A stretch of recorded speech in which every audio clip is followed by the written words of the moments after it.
great. Are we rolling? Cool. Dude, it looks like we're rolling. Okay. Dude, we're in your friggin' dining room. We are in West Virginia. Oh my god, tell them your social security number. Why don't you? You can cut that out and post. Okay. So this is Trae's podcast, but I would like to make a few disclaimers from the get. First one being, air conditioning may cut on at some point in here. And well, you're currently hearing my refrigerator in the background. Just get over it. The second thing, we're on an iPhone. I'm using my iPhone. This isn't it's not 2018. It's not 2019. That didn't make any sense. the air conditioning may cut on at some point, and I may jump up to turn that off. But the point is, it's not a studio environment. This is low tech. You wanted raw footage. You wanted raw recordings. You want to know what makes this man tick? Here we are. I know. The uncut version, director's cut. Yes. The other thing that I wanted to talk about off the bat is, just a minute ago, we started hearing like a beeping noise. We're like, what the hell is that? And Chloe came downstairs and was like looking for her iPhone. It was the I lost my iPhone sound. And it reminded me of. So I was in DC this summer, I guess, and with friends. The summer of 2018. Yeah, summer of 2018, with friends. And my friend lives in like Arlington, and we had some beers, and we were headed downtown to DC. Maybe this isn't podcast appropriate. You can cut this whole thing out. And we're in an Uber. I'm planning on it. There's like 5 of us in an Uber, and we're headed to DC because it's like 11:30 at night when we head there, which is just a terrible idea. And we get in the Uber. We get out at one point for some reason. I don't remember why. And I get back in, and I can't find my phone. But I knew that my phone was in the car. And I had just got this phone about a week ago. It's a Google Pixel 2. I transferred from the iPhone to the Google Pixel. Much better phone. Maybe we can talk about it. We'll miss you. Yeah. Honestly, a relationship really does change once you see blue messages go to green. It's You're like, true. Wow, I feel more. Actually, if we're being honest, I feel more distant from you. Yes, ever since you've crossed the river. You're not the Styx. first person to tell me that. You're not the first person to tell me that. My wife told me that. Yeah. We sleep in different rooms now. Oh, yeah. You can cut that out. You can just cut this whole thing. What's up, Mo? So we're in this Uber. My phone's lost. It's a brand new phone. I love this phone. And I can't find it. We're like looking through everything. I'm like, dude, the phone is in this car. Anyway, we end up getting to our destination, pulling over. We're in DC, and all of us are pulling apart this guy's car looking for my phone, and we cannot find it, and I'm getting pissed off. Everyone's telling me the phone was never in the car. You're drunk, Jake. You left it at his house. And I was like, dude, it is in this car. It's in the car. And eventually we gave up after like 30 minutes of looking for this thing, and we got back, and it's not at the apartment. And so once we get back, my friend realizes there's a Find My Google phone thing you could just pull up online. I don't know why we didn't think of it, but he did it, and we can see it's moving. Well, so it's in the car. Surely you knew about the Apple.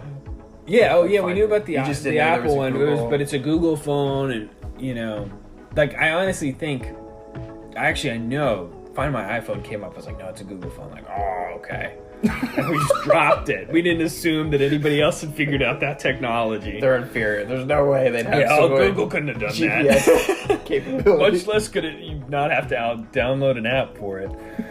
And it was in the car. I paid the guy like $10 to come back. Even though technically Ubers, I think, are supposed to give you your stuff for free if you leave something there. Really? Yeah. I realized that afterwards. That's kind of weird. So what would stop you from leaving like everything in that car? Just be like, yo, come back. I need to go to school and come back tomorrow. Well, then you're just a jerk. Yeah, well, sure. But there's probably some policy limitations. There's something. But so those two things, just want to get those out of the way. The fridge and the AC, and I lost my phone. And Google has Find My phone. If you're listening to this as a Google user, I hope that you educate yourself. So anyway, Trae. Welcome. Good, man. Well, welcome to my podcast. Welcome to CrownCast. Welcome to CrownCast. That's certainly an intro. And who knows if anyone will ever listen to this. I hope my mom does. This is test footage. Yeah, my mom will at least. Maybe your mom if she's interested. Yeah, but my mom. Yeah. I don't know why my mom would listen to this. Because she loves me. Yeah. The first CrownCast, and I guess I want to start with CrownsGuard Studios as a channel. I started it last January, and I kind of just want to talk about CrownsGuard like a year in review, and then going forward with it.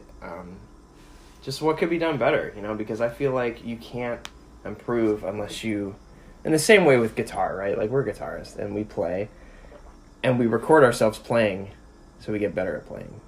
There's nothing that hurts more than watching yourself play on a recording. You're like, oh my god, I need to fix that. So I think the same is true with me openly talking about CrownsGuard. I'd like to look at it and see what could be done, see what I can do to make it better. So last year was primarily video focused. I recorded 5 videos last year. Do you want to know how many I had planned? 5. I had 12 planned. No. I thought that I could do this thing monthly, and I totally was wrong. And part of that was me, but I think part of it was I am also in law school.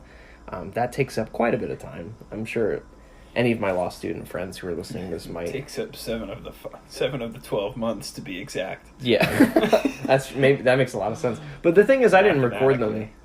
Well, yeah, I did work over the breaks and stuff and then prepared in advance. The long story short is I did 5 of 12 videos. So maybe my goals were set too high. I think at this point, as long as I do better than 5, I'll be okay, right? I did a Final Fantasy song, Stand Your Ground. I did a Poor Fay, which is a song that plays during Cowboy Bebop, the anime. It's a really important moment in the show. I recommend it. I'm trying to get into anime. Is that the one where you're wearing the blindfold? No, that's Nier. Okay. That's Nier Automata, which is the next one I did. All of these are good, and many of the songs I don't recognize, so sometimes I confuse them. Yeah, well, Nier, Cowboy Bebop's an anime, Nier's a video game, and then Yoda, dude. Yeah, I'm sorry, you got that. I can't confuse that one. And then you can't even confuse the last one, Ocean Palace from Sonic Heroes, which you were actually part of. Never heard of it. Never heard it before. Yeah, we're not even going to bother explaining that because it would take more than the time we have. I just want you to know that you don't understand the reference. You might understand. If you've seen Tarzan, you're halfway there. Yeah. And then take a few steps back. What are the chances that man is listening to this podcast? 0. Very slim. That man will never, ever know. We can say anything about that man, and he would never know, But yeah, so I think, bottom line, I want to do more. I want to do more for CrownsGuard. I want to do more videos. I think even if I got 6 this year, that'd be awesome. I already got 1 up, and we'll talk about that in a minute. A very good one. Thanks, man. I did Dearly Beloved, which is the menu theme from Kingdom Hearts 1 and 2. I recommend you go check it out. I'm pretty proud of it. I think I can step back and be beside myself and say that I look at that and I'm like, okay, that's cool, Yeah. Okay. Plus, apart from videos, that's why I'm doing CrownCast, is I want to be able to kind of connect on a more deeper level, a less musical level, because at the end of the day, the people creating music, I guess the people who create the best music are still humans, right? Like machines create music now, right? And I'm sure you could find some machines and computers that will automatically create, songs and stuff like that. I think of the, you ever see iRobot? Yes. Long time ago. Will Smith. I actually like that movie. I really do like it. Yeah. I remember liking it. It was sweet. But there's a dialogue. What's the name of the robot? Sunny? Sunny. Yeah. His name's Sunny. And there's a transaction between Will Smith's character.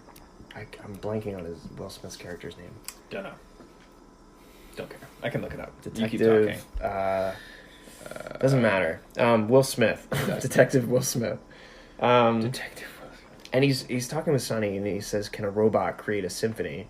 And then Sonny looks at him and goes, "Can you?" So I just think that's interesting, how humans really are behind the music. I mean, you could argue, where does music come from? Oh, science. And where's science come from? Higher power, yada yada yada, what have you. But I think I'm getting far deeper on this, more philosophical than I want to. His name was Del Spooner. Spooner, Detective Spooner. That's what it was. So, first topic of conversation, was that a poor choice in naming? Del Spooner. That's awesome. Spoon. Okay. That's what his Alan grandmother Tudyk called him. was Sonny. No way. Alan Tudyk's awesome. I don't think I knew that. Yeah. Anyway, also plays the robot in Rogue One. K2SO.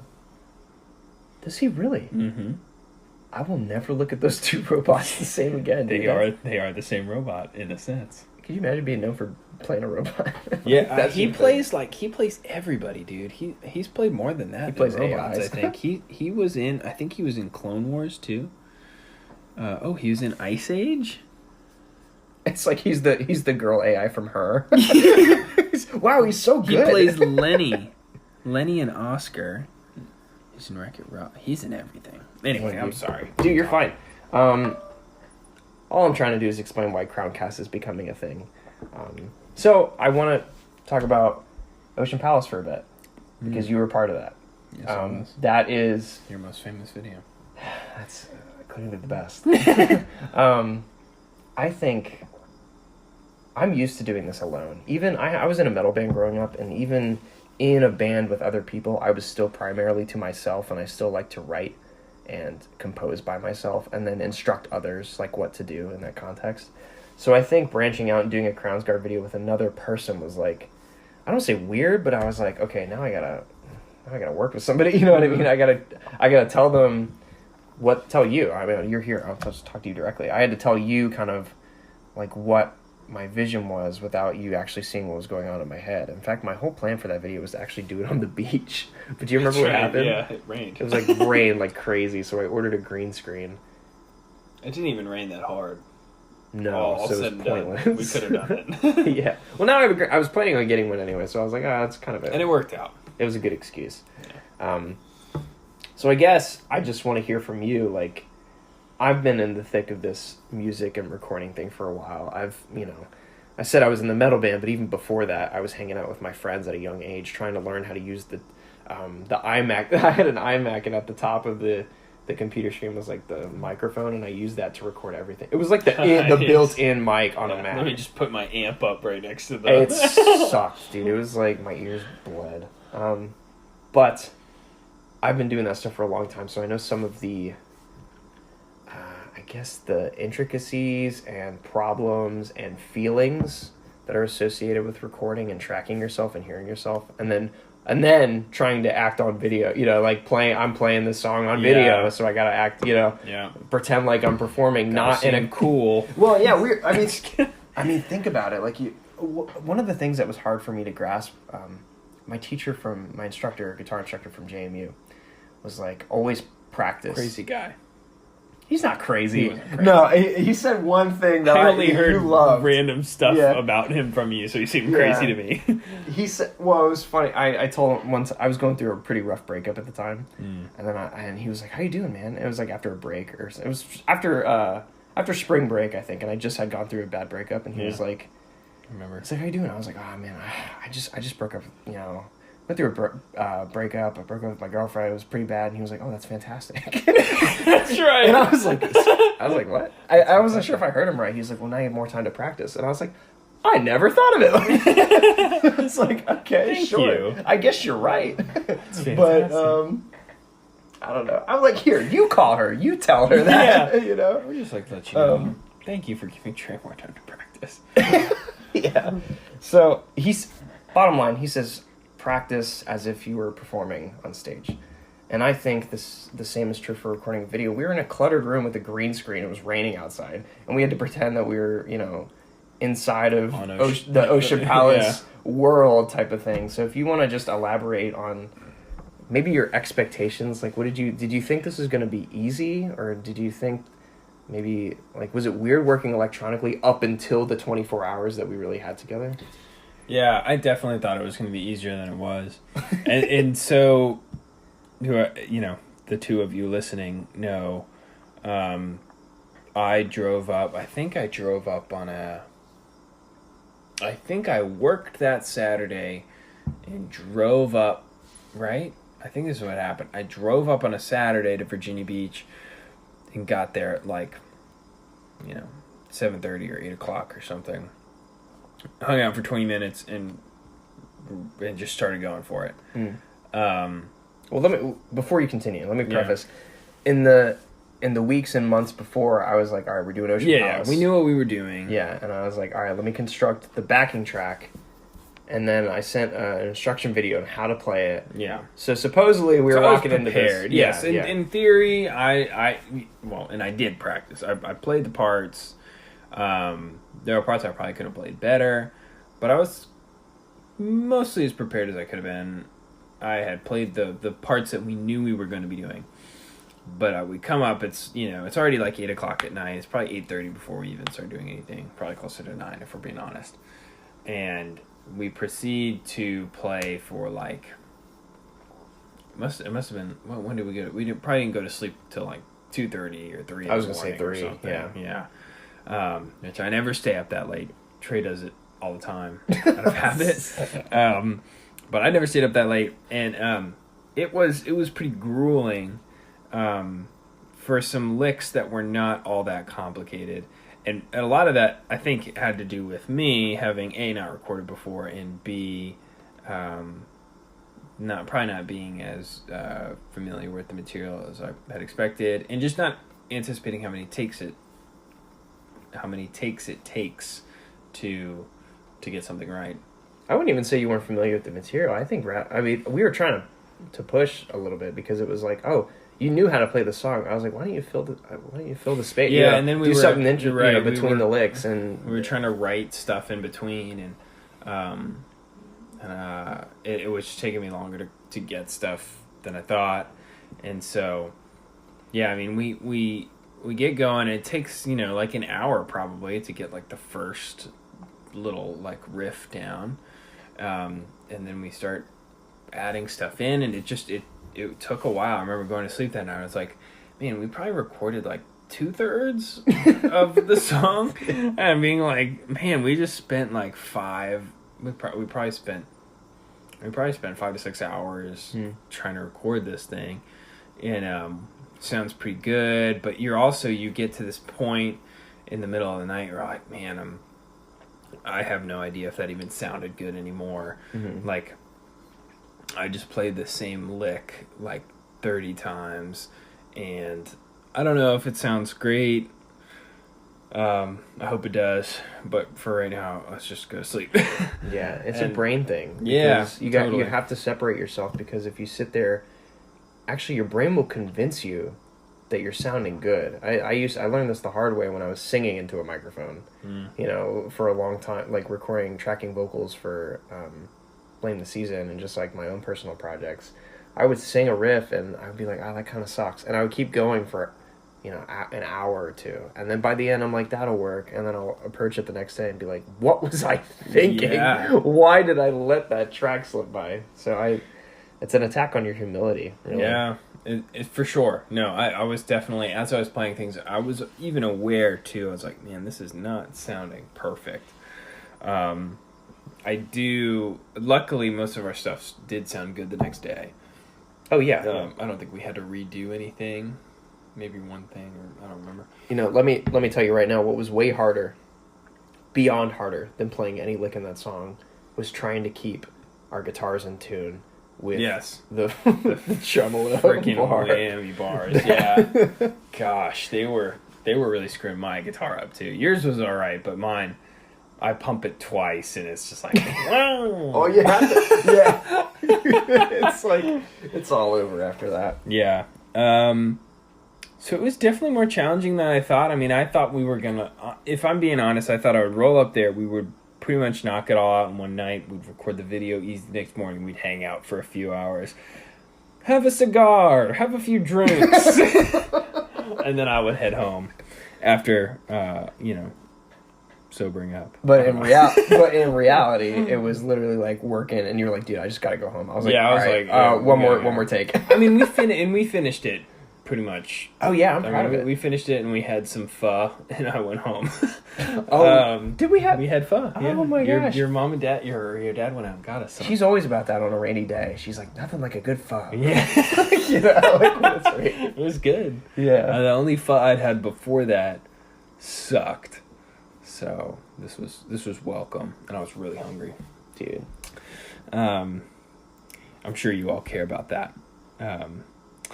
But everyone likes pho, dude. Yeah, pho. What the pho? So yeah, I guess all of this to say, it was a harder process than I thought it would be, but it was really cool to see the video come together. It's cool to see. I was telling Trae, my brother-in-law was like, dude, I love that game. I love that song. I think it's super cool, and I've listened to the video a couple times. And that was kind of cool. It was like, hey, that, someone really likes this material, and we did a good enough job that was worth a couple listens. Mm-hmm. So yeah, it's a pretty grueling process, especially, and I didn't do any of the actual. I showed up and played a couple riffs, played a couple solos, fills, kind of thing. There's the AC, damn it. There goes the AC. Well, maybe it won't turn off. Oh, good. I turned it off. I tried to turn it off. We'll give it a second. No props. And that's with me not actually doing any of the, like, okay, what song do I want to do? Okay, let me make the backing track. Let me, dream up some parts. I mean, I did small bits of the, brainstorming, I guess. But yeah. And we have lives, too. Yeah. You have a wife and a job. Yeah. And I'm going to law school. Both of those. So it's like... Yeah, and you've got you've got school, our lives are equally busy, so... Yeah. Actually, yours is probably more busy. Who knows? But, yeah, it was a grueling process, but rewarding. But yeah, it takes a while. I'm glad, dude. Would you do it again? Heck yeah. Okay. It was really fun. I actually thought about it for a while after. I was like, that was really fun to be a part of a creative project again, to hang out with a friend, yeah, it was new for me, and it was new, and I enjoyed it from the get-go. And you could show people that, too. Mm-hmm. Even though you're like, this is my channel, but I was on it. I did, totally. I shared a video. I was like, I'm in this video. I did something super cool. So, that's great, dude. Thank you so much for being a part of that. Heck yeah. That was fun. Is that the end of the segment? It's the end of some I gotta pee. I also don't know why this isn't turning off. That's okay, dude. Yeah. All right, we'll take a quick break, and then we'll see you for part 2.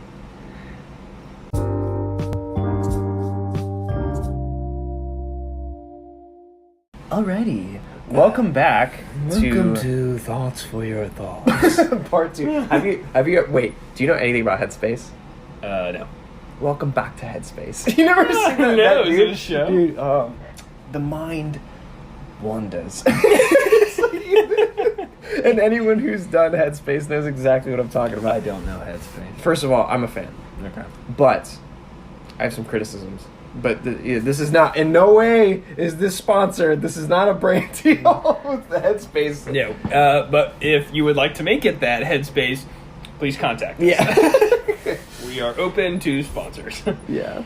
What was I going to say? Oh, anyway, forget the Headspace. Speaking of meditation, we were just talking about the AC. We're just going to have to deal with it. Yeah. It's okay. It's an iPhone. It's not like we're not in Again, we're testing things out. There's no RLX pads on the wall. This isn't a studio. You wanted that, that coffee shop kind of phone call vibe, and here we are. That's right. You want to hear someone open the door and say, "Hey, Susie, how's it going? And can I have a coffee?" Yeah, cut that shit out. A coffee. But anyway, so we were just mentioning the AC. In some ways, you might be into this, is if you like fans, if you like to hear the ocean when you fall asleep, that white noise-esque type of thing. And then I was thinking about a story where Jake and I were playing at a conference. We were going to bed. There was a bunch of other dudes in this room, and we were all like trying to go to sleep, but everyone was kind of hyped up. One guy had the flu. Remember, he was sick. He was so hyped up. Yeah, he was like, I want to die. Who was that? It was Riley. Yeah, that's right. He was like curled up in the corner. He's like, I really don't want to be. He was throwing up the whole time. He threw up right before he went on stage. Oh man, so metal. Miss you, Riley. Yeah, truly do. But that night when you were sick, we were all crowded in a room and we were trying to find out. We were trying to get a fan noise. Yeah. And then I think you had your phone. No, you didn't even have your. No, who was looking? It was Riley. Oh yeah. No, I thought it was Butler.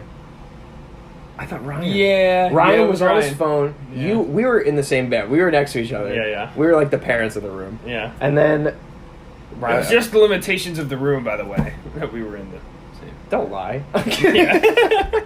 So was a twin. Yeah.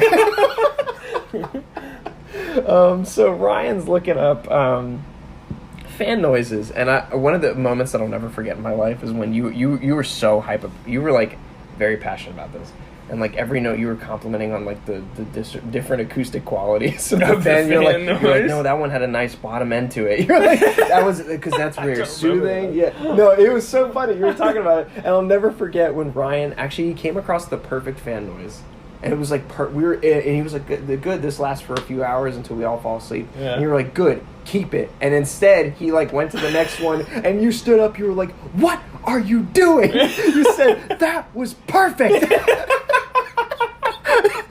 It was just like it was a fan noise, and I couldn't stop laughing. He was also playing music that night too. Remember, he was playing music for like 10 minutes, and he was switching songs every minute and a half or something. And eventually, Riley was like, "Can you shut up?" we were a family, truly. Yeah, truly. That's how you know. That's what a family feels like.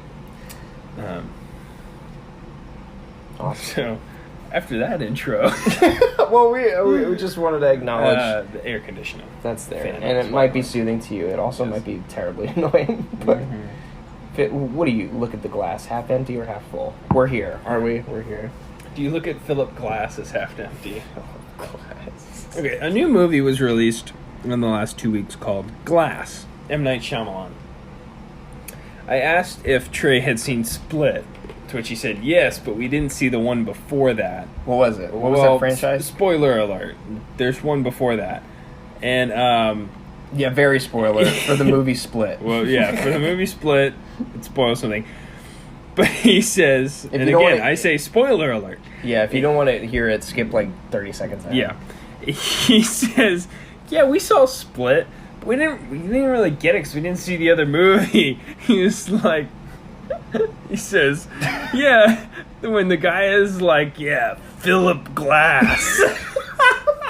He thought Mr. Glass's name was Philip Glass. Well, Philip Glass is a composer, so when I think glass, I think Philip. Or a glass of water, but maybe Philip. Maybe. And so I thought, I have this image of Bruce Willis going, you think of Sam Glass. Jackson. Yeah. Sam Jackson as Philip Glass.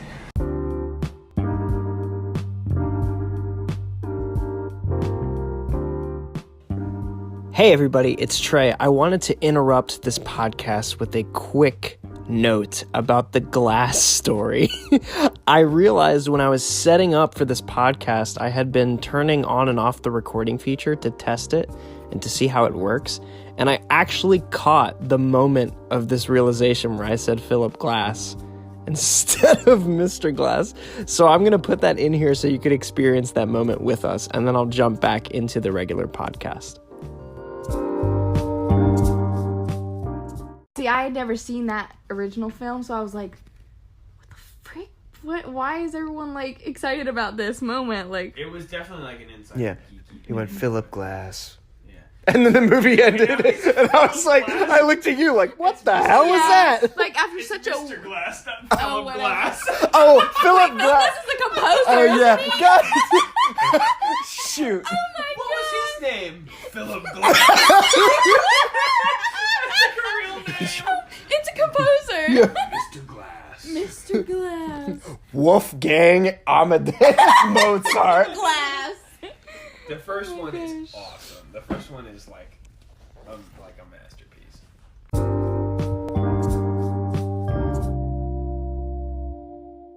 So, well, I'm curious. It piqued my interest, so I'll see that previous franchise as well.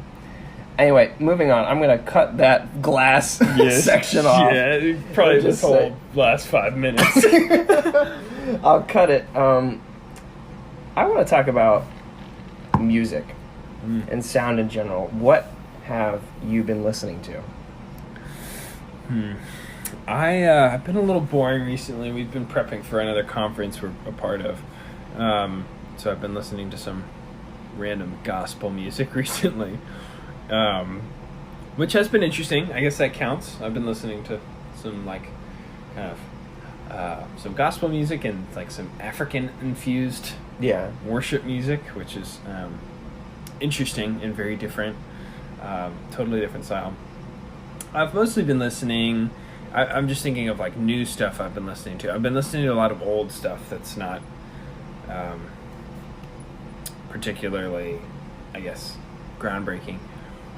One of my favorite bands, Welshly Arms, they put out a single a couple weeks ago called Learn to Let Go that I really like.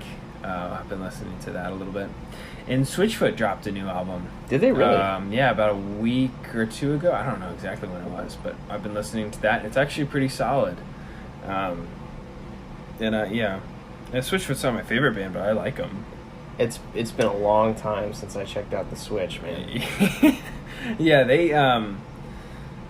they've kind of made a transition, I think, from being like a hyper Christian band. Like they were kind of like one of the big Christian rock bands for a while. I think. And maybe they still are, and I'm just out of the loop. But I think they've kind of made a transition to just being like a rock band.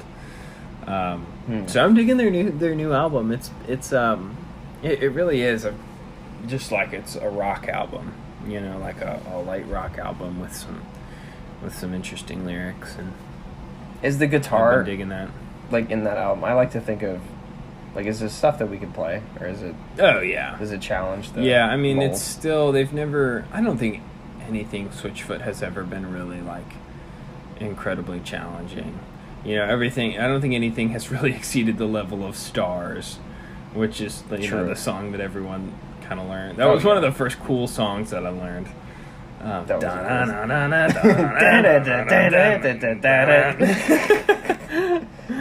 a pretty sweet song. That was a good one. It's a good song. But yeah, it's a good album. So I'm not listening to anything too crazy, but just kind of some standard rock. I am. Well, so obviously I'm listening to the same gospel songs. Yeah. You remember that one night we were on Discord and I wouldn't let you go to bed because I was like, yo, oh my gosh, you gotta hear. We watched like an hour and a half of this dude. What's that guy's name? I don't know. The guy we were watching. He's got a channel. He is the most I'm misusing the word prolific. Oh, Pretty Simple Music? Yes. This dude? He is one of the most talented piano players I've ever watched play. He's so good. But he's like, he makes these videos where he's like instructing you how to play piano. And like really complex gospel piano. All kinds of stuff. But he is not a teacher. And he's so bad at it. Like, what was some of the stuff he was talking about? He was like... well, first of all, go to YouTube and just type in Pretty dirty chords and really appreciate the fact he's in, like, John Deere merchandise. So it's either a brand deal or he's really trying to sell that metaphor. But he has formulas, right? So he has, like, the... Yes, dude. His 43 plus 65. Oh, what's the tax one? Oh... It's like your I-9 forms or whatever. Yeah, it was sounding like a... Oh, no, I can't remember what it is, but it's like... what are your basic tax forms? I'm like blanking right now. W-2. But he was adding up all this crazy stuff. Tax. I'm trying to find this stuff. His name's Pretty Simple Music. Well, that's probably not his... Oh, yes, yeah. Your Birth name. 1099 and W2 piano chord, 3 question marks. Again, this guy is so talented, he's just not a teacher.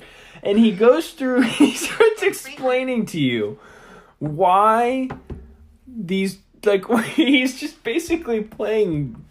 I mean, I don't even remember what he's playing. He's playing like 7 chords. He's playing all these movements, basically, and he's going through all these different substitutions. But what's so funny is he's so rapidly going around the substitution, like, cycle that he's just like, it's all the same chord. And he's, like, playing, and he plays, like, 72 Watch me play this chords. chord. Yeah, he's like, plays 5 he's like, it's all the same thing. I'm like, literally, he's playing 12 different notes a second. Like, it can't be. Like, this dude is crazy. That was one of the comments on there, too. He's like, watch me play this chord. Plays 8 chords. Yeah, oh yeah, the top comment was just like, what in the well. world? Yeah.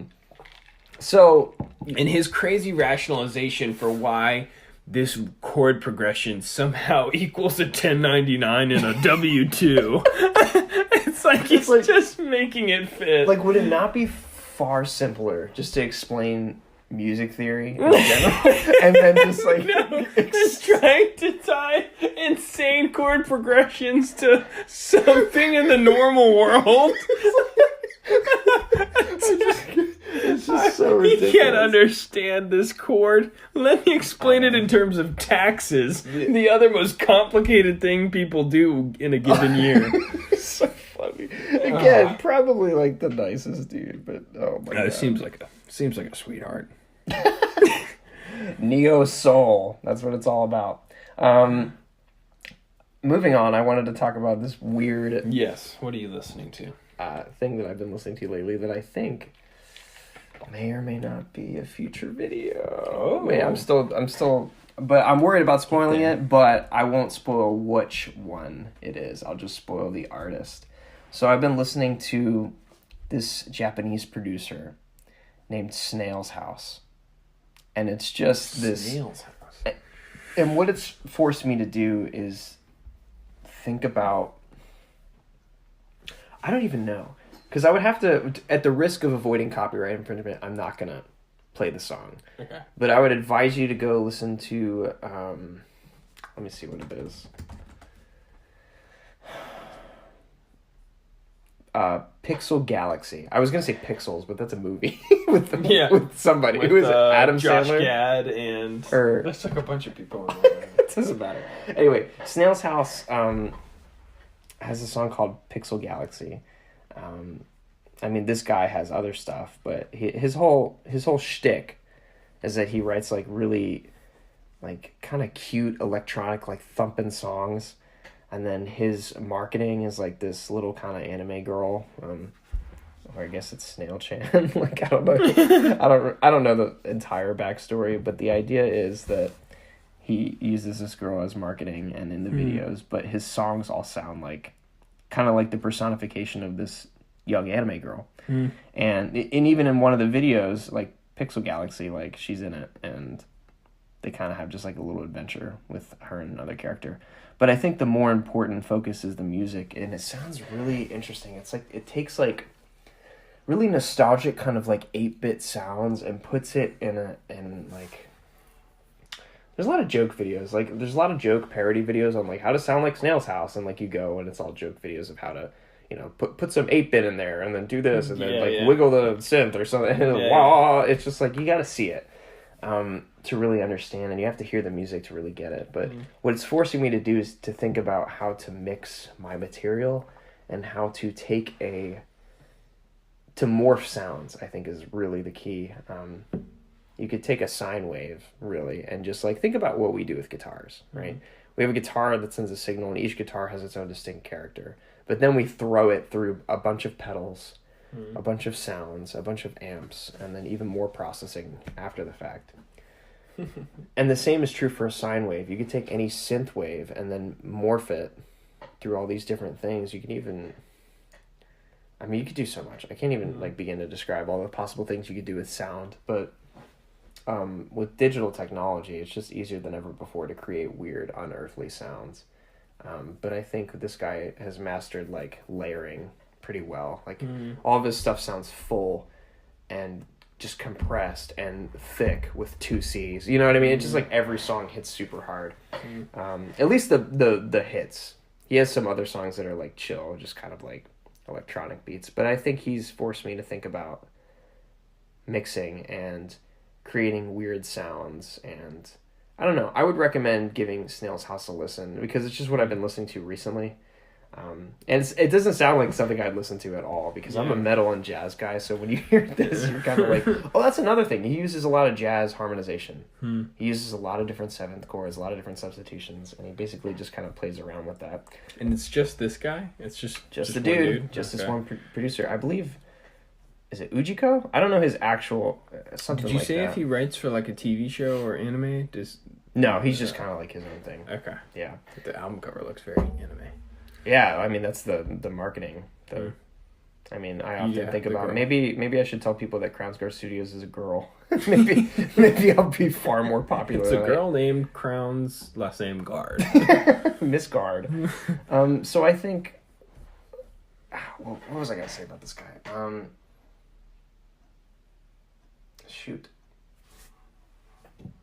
I'm blanking. But I think at the end of the day, I do want to mess with one of his songs with CrownCast and see if I can kind of reimagine it. And I don't know. Add a little the CrownCast flair to it. Yeah. Oh, I was talking about jazz reharmonization. Yeah, so he like goes through movements. What do you think when you think of electronic music? You think of a lot. I think of a lot of atonality actually because it's all like. I mean, if you think about the sounds, it's all drum and bass, and it's all very produced. And then sometimes you have like, think of like Skrillex, right? Like Skrillex, I enjoy a good Skrillex tune. But at the end of the day, it's like noise and machines and like sometimes there's tonality, but a lot of times it's like wop wop yeah. It's just like all kinds of noises. A centipede. That was like a really early memory that we had. Centipede dubstep song. Look that up. That's really funny. But I think what I'm trying to say is like, you know, the tonality with like the house music and like it's all about build up, which is actually musical in a way. The breakdown. Yeah, because you're getting hyped up because that sound, it's almost like a ancient animal instinct. Yeah, it's hard not to like dance, you know? Like you want to just like freak out. Yeah, and I think the opposite is true with this guy. Is he actually has like really nice chord movements in his song. I would just advise you to go listen to it because it makes you think about electronic music in a different way. Kind of like Porter Robinson. Do you know who that is? No. Look up him too. He's got really nice movements in his songs. Interesting. Is there any singing in any of this stuff? In who? In Porter or in? In Porter, I'm definitely. thinking. Okay, Porter. Porter Robinson has like female vocalists come in from time to time and do some things. I think Snail's House is just. He looks electronic. like a skateboarder. Who? Porter Robinson. You see him? Yeah, he's pretty dope. He looks like a skateboarder. He puts a lot of video game quotes in his music. Like you'll just hear like a random, like a Mario jump, like that fourth, the ba-ding, or something like that, or just some sort of maybe Zelda quote that you like. If you're listening closely, you can catch it or something. I don't know. I might even be wrong. It might not even be Zelda that he quotes, but he does some cool stuff. Maybe I will check all that out. Oh yeah, definitely.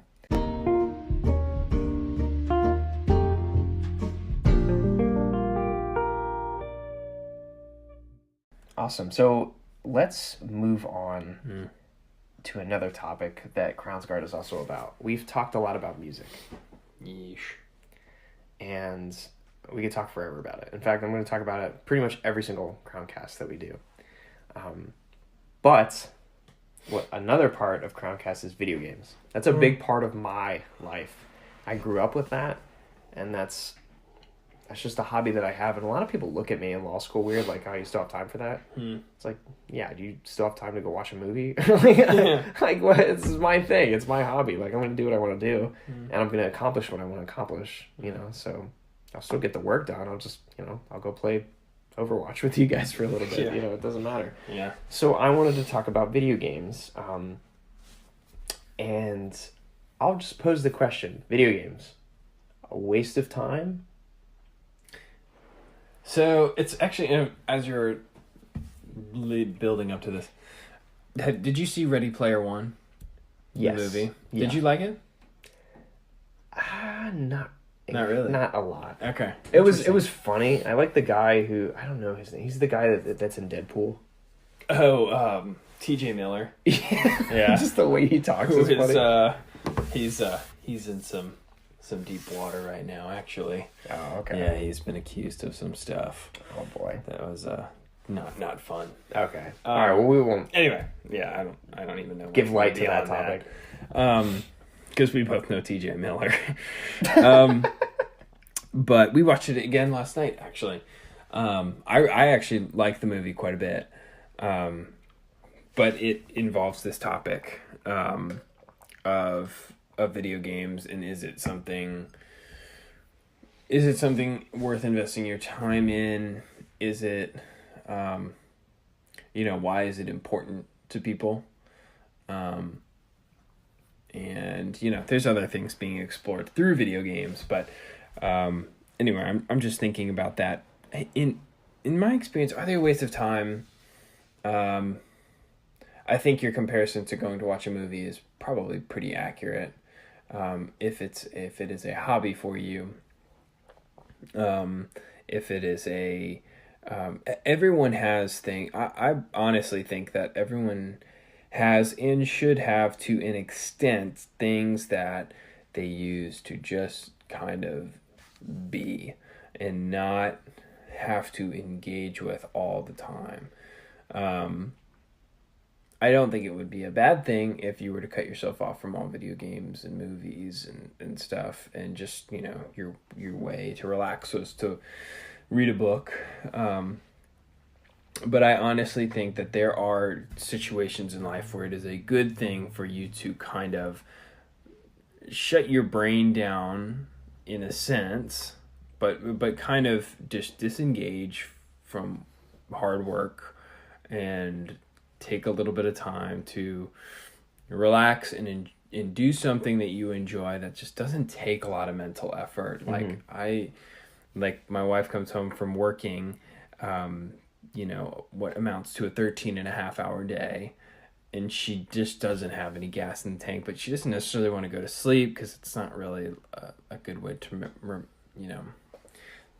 then your entire day was just work. She'll come home and watch a little TV. Are we going to remember that in 20 years? No. No. This was a good show. But it's like an important part of like kind of processing life almost. Mm-hmm. So I think the comparison to movies is probably pretty accurate. I think it can easily, I think video games lend themselves to addictive patterns easier than something mm-hmm. like watching a movie. Mm-hmm. And there are just a lot of clear examples today of people who have just, disregarded any kind of limitations when it comes to video games. I mean, it honestly, there's like a lot of kids who just play games all the time, and that's what they do. I remember, got a lot of parents calling schools like, my Fortnite. I mean, it's crazy. It's like there's legitimately, like, it's a stereotype, but it comes from a real place. Like, a lot of kids love video games, and do you know an insult now? An insult that kids do say to other kids are, stop being a Hanzo main. Really? That's crazy. That's an actual insult now. It's crazy. That's good. And when I was watching Ready Player One last night, actually, I noticed Tracer, in like on the front lines or whatever. I was like, oh, dude, now I get that. But that's an example, is that I started playing Overwatch with you and some other guys recently.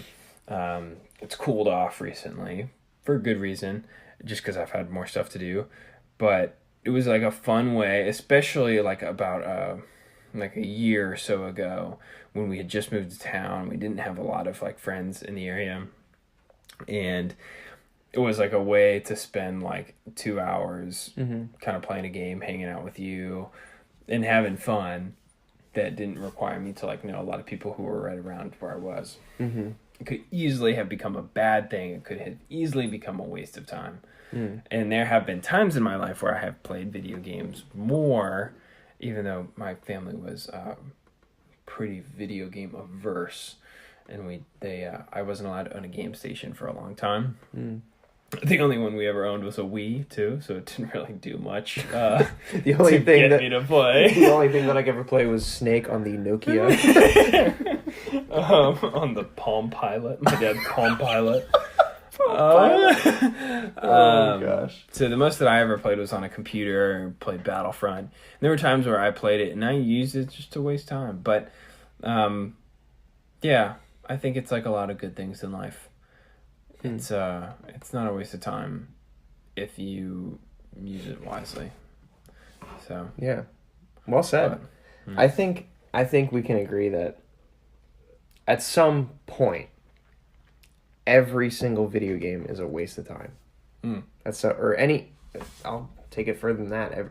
I'll take it to the furthest abstract. Every act of entertainment that's like not self-improvement is like a waste of your time, right? Sure. Even if you watch a movie. Well, it depends on how you define that's waste true. of time. Yeah, it depends on how you define. Is it good for you? Is it a waste of time to do something that is good for your mental health? Like, is it a waste of time to go to a counselor or the doctor? I don't know. Maybe I'm thinking poorly about this, but well, yeah, it depends on how you define self-improvement. Are you a better person for playing a game that taught you a very valuable lesson, or playing some sort of workout video game that made you lose weight? You know what I mean? Just something. Yeah. It depends on, or watching a movie that taught you again a valuable lesson or something. Like what is self-improvement? You just mean like intelligence? I don't know. But I do stand by that statement. I think all video games at some point are a waste of time. So I think at the end of the day, do you know that Bob Marley quote that's like, everyone in life is going to make you suffer, so really the point of life is to figure out who's worth suffering for? Have you ever heard of that? No, actually. Yeah, I think it's Bob Marley that says it. I'll go ahead and I'll check that out. But I think the same is true with video games. If all video games are at some point a waste of time, what are you willing to waste your time on, right? So you have to figure out what you look for in these types of experiences. And something. That's Bob Marley. It is. The truth is, everyone is going to hurt you. You just have to find the ones worth suffering for. Oh, okay. I'm close. Yeah, I was close. Yeah. Get out. 90%. Get out of my house. That's a B, right? That's an A minus or something like that. That's I'm a normal guy. I'm an A- kind of guy. So yes. So I think one of the things that's become more important to me, and believe it or not, it's a hot topic. The video game culture is like very sensitive to how you kind of approach this topic and how you attack others for example, have you ever heard of a game called Warframe? Yes. I particularly enjoy Warframe. However, the game is built around the grind of work to level up or get gear or whatever. Exactly. The story. If you have a personality that's all about like your avatar in the game, like your ninja, your cyber ninja, whatever. Improving that character, if that means so much to you, then you're going to sit there and improve that character until he's like maxed out, right? And the game's free too. So that's why they put a wall of experience there. Is you gotta trudge over that hill to get better. Or you could spend money, right? And support them, whatever. Right. I mean, that's a whole other issue. Gamers are... I have found gamers to be... hardcore gamers to be sensitive in particular. Just like, in general, I guess. Easily upsettable, generally speaking. And not to say they're like overly sensitive, but they can be pretty sensitive. Like Battlefront 2 came out, and the first whiff of anything that had to do with paying for stuff was just like, oh, here we go again. This freaking game. EA. Yeah. Well, it's also and there was some truth to that. Yeah. But yeah. I mean, I'd say there's certainly. I mean, Mickey Mouse called them and was like, "Oh, stop screwing it up!" You know, like, Yeah. you know what I mean? Like, I don't know why they're still working with EA. oh, yeah, I mean, I think there's a whole lot. Yeah, I don't know when they're going to lose that license. It was like a 10-year deal or something. But have you seen like, just in terms of Star Wars stuff right now, like so there, like how many games came out? Like I guess so. Disney has had Lucasfilm for like 6 years now, and in 6 years, LucasArts put out like I don't remember the number. It was several games. It was like 10 games in the same amount of time. Lucasfilm was put out since Disney took over. Lucasfilm was put out two underperforming Battlefront games that were generally kind of disliked. Yes. What a shame. Yeah. That's absolutely ridiculous. And I didn't particularly hate either one of them. And I like Lucasfilm and I like Disney, but whatever. Hey, worth it now. Battlefront is like $5 to $7. Yeah. I bought the game, I just can't play it. I know. My computer is a piece You of can't crap. play it on your Started once. Windows 95 computer or whatever the frick. But going back to the idea of what is the point of a video game? Warframe, it's the grind, right? Let's play it sometime. It's free. Why not? Well, you've got nothing to lose. I have. And then, what was the other thing? Oh, I recently just played Red Dead. Red Dead Redemption 2. One of the 3 big high-profile games this year. Of 2018. Yeah. And, oh my god, talk about immersion. I was so immersed in that game. It's something that I think is missing is a connection to, or something that I think is missing in most games, is a very well thought out connection to where you are and who you're with in that game. Like everyone is recognizable. Everyone, like, you remember everybody that you're at camp with. I don't know do you know the background of the game at all? I know it's like kind of a Western game. Exactly, yeah. And you roll around with a gang, basically. But they recorded so many lines. So many lines in that game. Just the attention to detail is outrageous. And there's a debate right now that some of the gameplay is outdated. I kind of agree. Like, it is just feel like... Outdated in what sense? Like, it feels like kind of like a shooting range type of game where you just kind of sit behind a cover, shoot, reload, shoot, and then all the missions are kind of the same. You, like... there's some dialogue, some setup, and then you go, and then something goes wrong, and you gotta shoot your way out of it. Like, almost every single mission is like that. The story's good. That is what I've heard, right? That's what I'm saying, is like, that cinematic quality and, like, that connection I felt with those characters was so important. It was just like, I would, like, go on a mission with these people. We would go into town, and then, like, something would go wrong. And then later on, when I was walking around the camp, one of those characters would come up to me and be like, yo, that was crazy what we just did. I'm like, oh my god. Like, typically you wouldn't even think about it again. But these characters are still bringing it up, like, hours into the game. You were like, you remember a couple days ago when we, pulled that heist or something? Yeah. Or just something like that. And I was like, wow. It's like, it feels like these characters have actual memory. Story. Yeah. Yeah. And it's like everything was connected, and it didn't feel like... And that's something that really impressed me. And I thought, wow, if I'm gonna jump into a game that's gonna take my time, it's a long game. It's a very long game, especially if you spend time with it. Like, and when you try to and 100% it, like, do everything, like, holy crap, there's way too much to do. Especially for a law student, you know what I mean? But I'll get to that in a second. I think making me care, and same with The Witcher. I don't know if you've ever heard of that franchise. All those side missions have a narrative quality to it that they're making a show out of that, actually. Oh yeah, with Cavill. With Henry Cavill. Yeah. Is it? I thought it was canceled. I thought there were some issues. Really? They had like a picture of him and everything in the costume. That's what I'm saying. Oh wow, there was some controversy. I haven't heard that, but yeah, we don't have to talk. Keep about going. It. I think the idea. Well, I think what I'm trying to say is, I need more. I can't have a game that's media when you're out of time. When you don't have as much time, and you, as you said, Mariah going to work every day. I mean, she's not a gamer, but, like, when you come home and you're drained, like, if you're gonna choose to waste your time on something, why would you play something that, like, doesn't fulfill any sort of, like, deep kind of human condition desire. Mm-hmm. That's what I personally feel. And Red Dead filled that void for me. I was like, wow, I actually feel a connection with these people in this game. Another distinction I'd like to draw is we were talking about why is that any different than a movie? Movie people, I'll throw you a bone. And people who say that video games are a waste of time. I'm more of a movie person, Yeah. and Trae's more of a... Yeah, video game, without right. a doubt. Yeah. And anime, too. But that's a different story.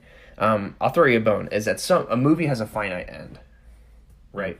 So, like, you could watch a movie from front to back. Unless you watch Bandersnatch on Netflix or I've whatever. heard of that. Yeah. Hey, can you talk to me about that later? I haven't seen it, but... Oh, okay. Never mind. Yeah. I hear it's interactive.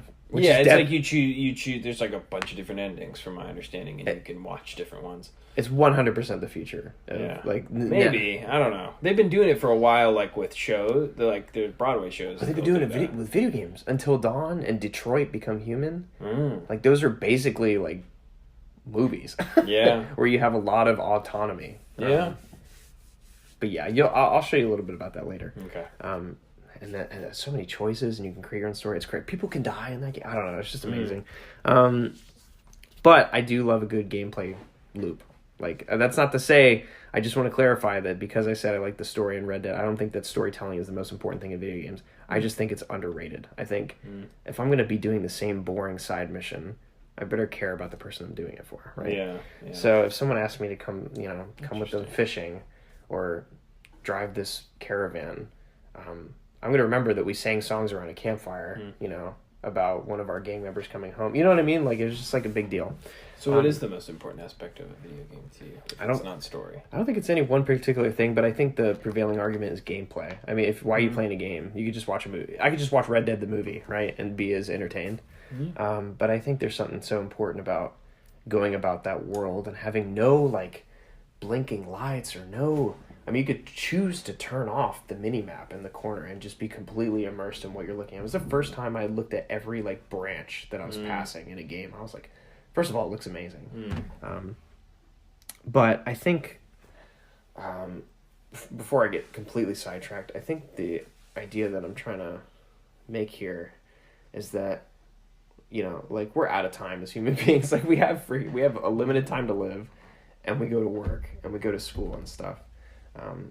So I think the last thing you want to do is, like, waste your time on something that isn't going to fulfill you. And I think I'm trying to pinpoint my exact conclusion. I don't think there's any one. There goes the AC. Yeah, here we go. Welcome back to Buckle in. Yeah. Welcome back to Headspace. Listen to the sound of the fan. That's pretty much.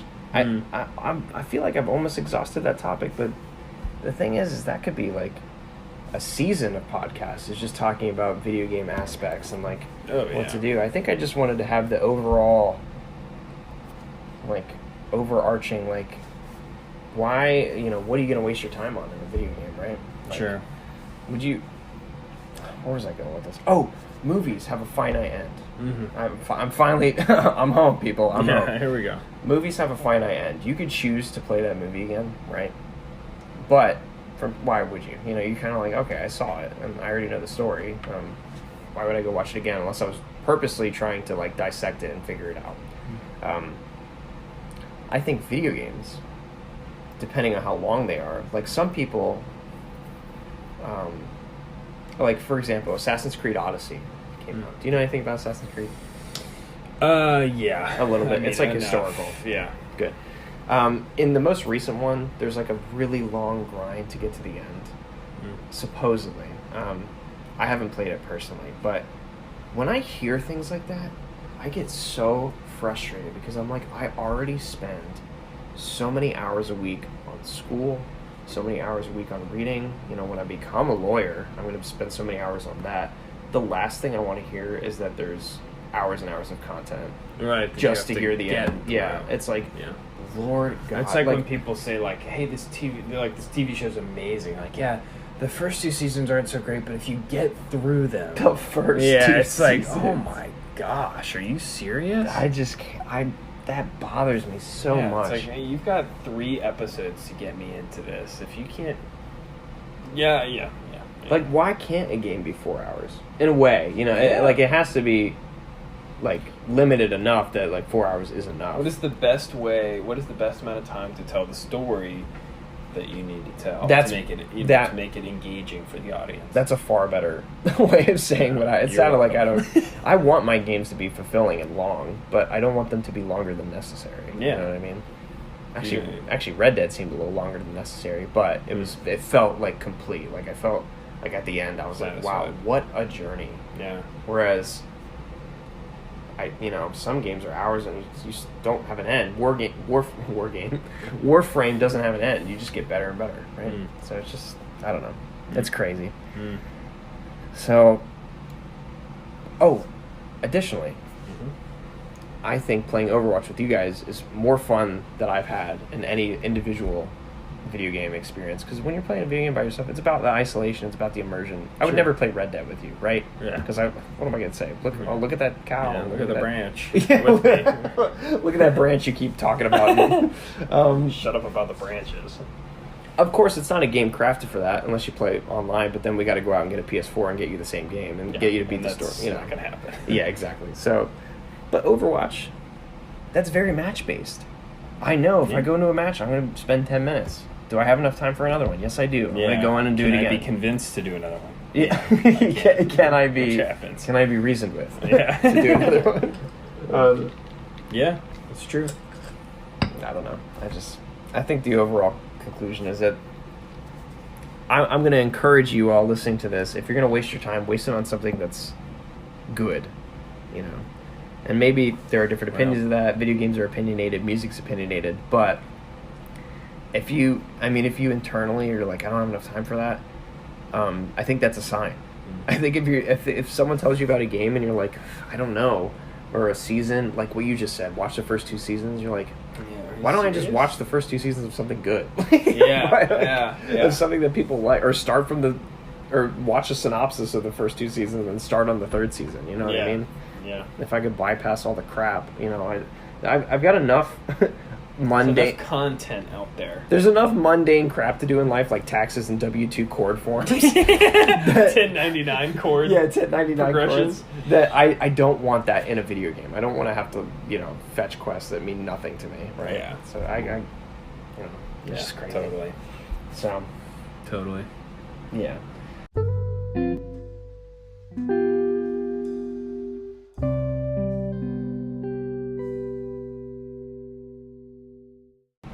I've got one more topic.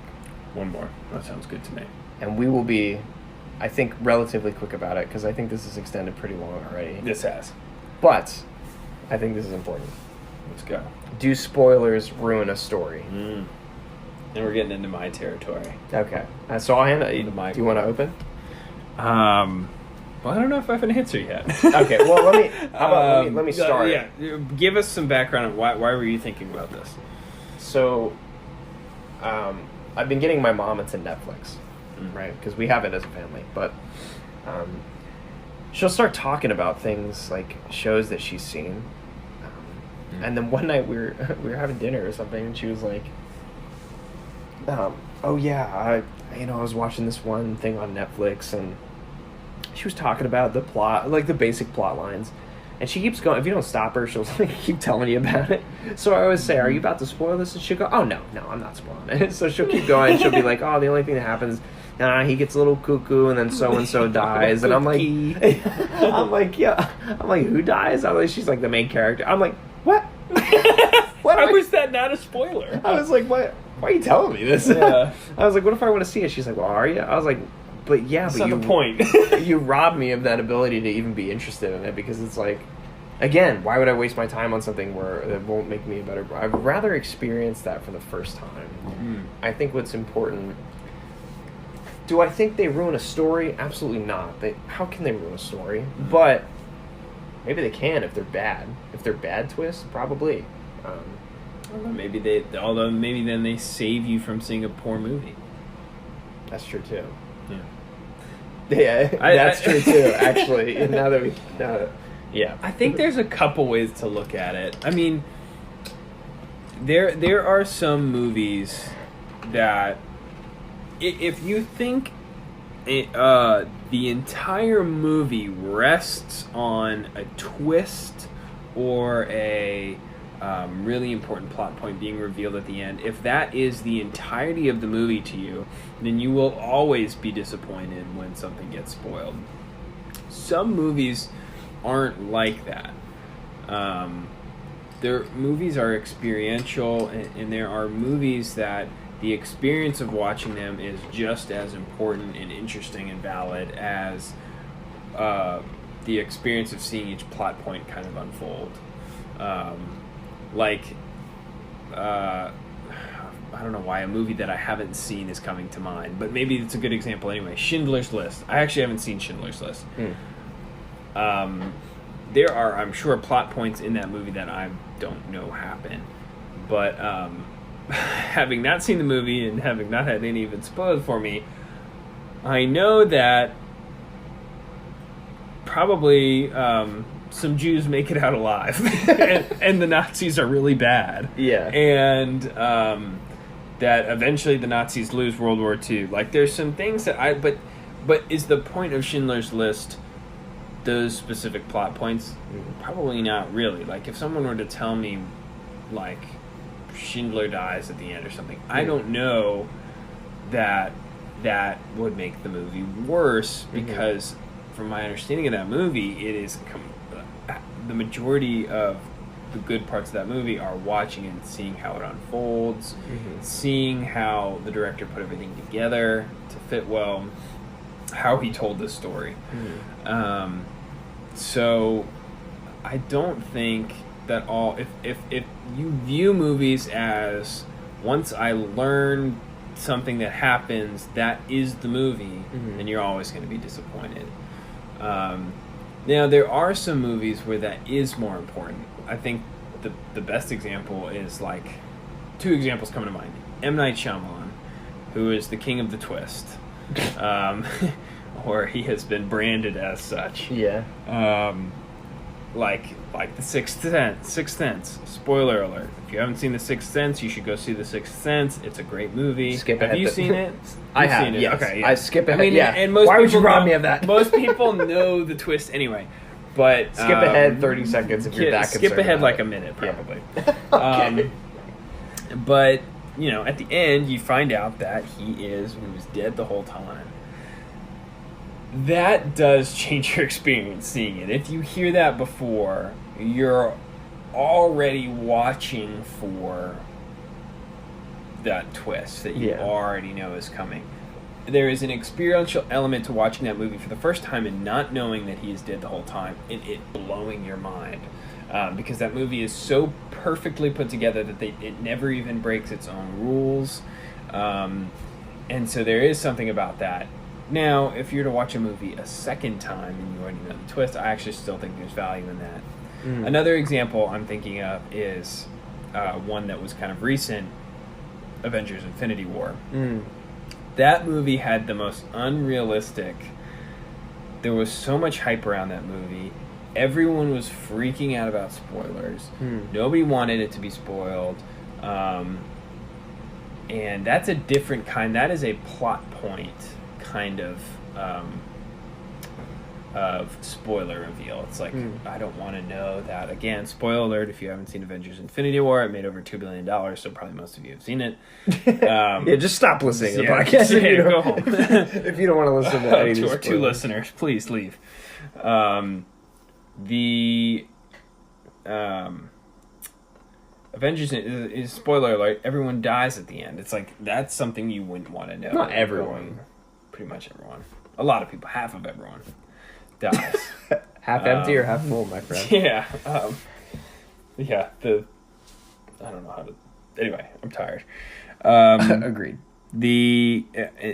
Anyway, that's a different kind of thing. People were very worried about having that spoiled for them. Would it have changed the experience of watching the movie for the first time? I think probably yes, if you knew that's where it was going. I'm kind of rambling at this point because, again, I watched the movie again the other night, and it's still a good experience watching it, but it would have changed my experience having known that happened. I think it does change it.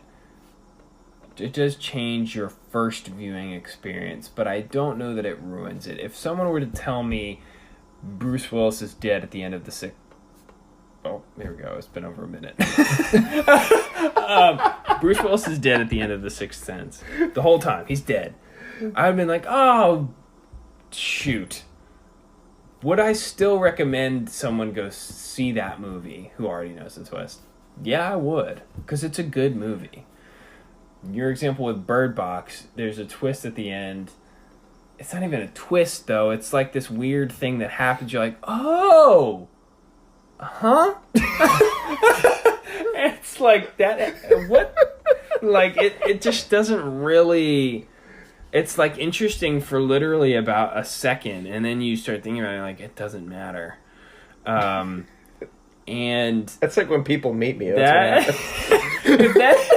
But I honestly do think Bird Box was a decent enough movie. If that had been spoiled, like, but a movie about Bird Box's quality that was pretty good. If I watched that and thought,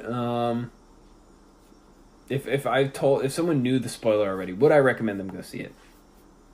Maybe not, because maybe that was part of the experience of watching it for the first time, and upon knowing that, it's not as good of a movie. Something like Avengers Infinity War, which is a good movie in my opinion, and The Sixth Sense, which is a good movie in my opinion. Both of those have validity in seeing them beyond just their twist or plot points. So I think it can... I think spoilers are more damaging to bad movies than they are to good movies. Wow. Dude, mic drop. But I feel like you did that more justice than I was thinking. I hadn't really conceived all of that before, but I really like my thesis statement at the end. But what do you think? I mean, you were the victim of this. That's recently. I mean, that's pretty well the victim of, again, some pretty uninteresting spoilers or not uninteresting spoilers. Spoilers of movies that I was like, or shows that, you know, I'm probably not going to see. Yeah. So it was like, whatever. But I'm just always cautious. A lot of people are like, oh, it's been, have you ever seen 12 Angry Men? You know what? No. I realized that the other day. I put it on my list of movies to watch. Go see it. I thought I had seen it, and then I was like, oh, wait, no, I've never seen it. This is my recommendation to go see that movie. Okay. Especially if you don't know what happened. It's supposed to be one of the great movies of all time. Exactly. And it's been so... To be honest with you, I don't know when it came out. It's black and white, so a long time ago. Yeah, exactly. I can pull it up right here. Anyway, so go see 12 Angry Men. Yep. It's fantastic. One of the things that I can't stand... 1957. 1957. Yeah. Holy crap. One of the things that I can't stand is when people are like, it's already been a week. It's already been 30 years. You haven't seen this movie yet. Like, you deserve to have it spoiled for you. That's a lie. No one ever deserves to have a spoiler ruined because they didn't see that movie first. I mean, if you have it, there is some truth to that. With the internet, nothing's a secret, right? Yeah, and there does have to be some expectation of you saying, I am your father, you know, Luke, I am your father. That's like, okay, you can't get mad at me for saying that. That movie has been out forever, and it's a cultural icon. If you somehow missed the boat on Darth Vader being Luke's father, I am sorry, but that's insane. Well, that's an interesting... When a spoiler is part of culture. Yeah. Yeah, I mean, literally, that's like one of the most famous movie lines ever. That's insane. Yeah. I think I knew... Maybe that's why Star Wars... I never got to experience a Star Wars spoiler growing up because, like, those lines were always said. So I was like, he's his daddy. Yeah, it's funny when you go... there are some people who get through life... This happened to a friend of mine recently.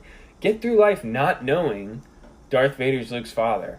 This happened to one of my really good friend's wife. They were watching Star Wars for the first time. She didn't know that Darth Vader was Luke's father. And they hadn't gotten to Empire Strikes Back yet. And I was like, oh my gosh. That's crazy. And you can look up on YouTube. Probably some of them are fake. But people who get through life and are like, they're watching Empire Strikes Back. And the boyfriend is like videotaping the girl who's watching it for the first time. And this is, I am your father. She's like, what? What? Wait, that doesn't make any sense. How? Really? It doesn't make any sense. Yeah, okay. Oh my gosh, that's so funny. But that I guarantee people get through life that way. maybe 90. I would say 99% of those are fake. I bet a number of them. But I know it's crazy. I would have thought that too, but now I know someone who really didn't know the spoiler. Or the parents who are so obsessed with Star Wars, and they like show the baby who's just born. They're showing him Star Here Wars, we and go. they're like baby's reaction to Darth Vader, and it's like, I am your father, and the kid just like doesn't understand what's going on. Why are you pointing the video camera at me? Yeah, the kid's just like, Dad, Please stop. Could you stop? Please stop. Cool, man. All right, dude. I think, you've done that topic so much justice. I don't know if I can add anything more other than some things just can't be helped. But if you can help it, Yeah. you know, The other Don't thing get about spoiled. spoilers is don't be a dick. that's You know. truly the golden rule. Yeah, it is. Just in general, in being online and being a fan of something, just be a good person. Yeah. Hopefully, you don't consider us, that way. Yeah. Because freaking we spoiled like maybe 4 movies. Yeah, we did. 4 or 5. 4 great movies. But we did provide some warnings. Sorry, we don't have any flashing lights or sirens or anything. But Assuming these are some of the most popular movies of all time, I think. true. Hoping you have seen them. And I think actually all the movies we used as examples, except Bird Box, are cultural icons. You don't Sixth think Bird Sense- Box is a cultural icon? I mean, Star Wars, most famous twist of all time. Sixth Sense, maybe easily one of the top 5 twists of all time. Yeah. And Infinity War is just like, it's like the biggest movie. Someone had to die at some point. It's like the 4th biggest movie box office earner of all time. So. That's absolutely incredible. And then Yeah. Bird Box, one of the Box. biggest memes. Yeah, of one of the winter. One of the biggest Netflix films of 2018. I saw a meme of Sandra Bullock with the blindfold on. It's like me trying to avoid my grades from last semester or something like that. And I'm like, if that's not the truth of law students, I don't know what is. Oh, Sandra Bullock. Most beautiful woman ever.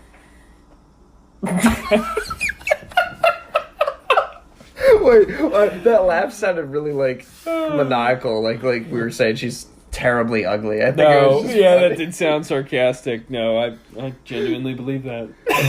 There you go, man. So, And with that, hi. well, Jake, man, thanks for making the first CrownCast quite an experience. We went My through pleasure. a ton. We went through Crown's Guard, your experience with the Sonic video, what we've been listening to, video games, whether they're a waste of time, and movies being spoiled. And we've covered a lot of ground, and I am very excited to do more of these with you. And very interested for any of the 2 people are, our families that are listening to this. Hi, moms. Hi, moms and dads, and brothers-in-law that have watched Ocean Palace at least more than once. Yeah, thank you. There's There's a lot of ad revenue there. Yeah, I'm literally loaded with cash because of you. Man, I really appreciate your time, and then I'm glad we got to hang out this weekend. And Heck yeah. Hang out with thanks you. for having me on. We'll With- see if this stuff ever, makes the real radio waves. But, yeah. how could you not Glad to love be us? on it. To be Yeah. TBH. You're welcome. TBH. People are it's gonna be like, we're gonna be the Bird Box of just like ears. Like, no, it's gonna be Audio memes. Like, yeah. Yeah. They're like, cover your ears, it's CrownCast. Cool. All right, man. And with that, we're probably gonna go to bed. Maybe not together, but we're gonna go to bed. Definitely not together. All right. Thank you guys for listening, and we'll catch you next time. CrownCast Studios.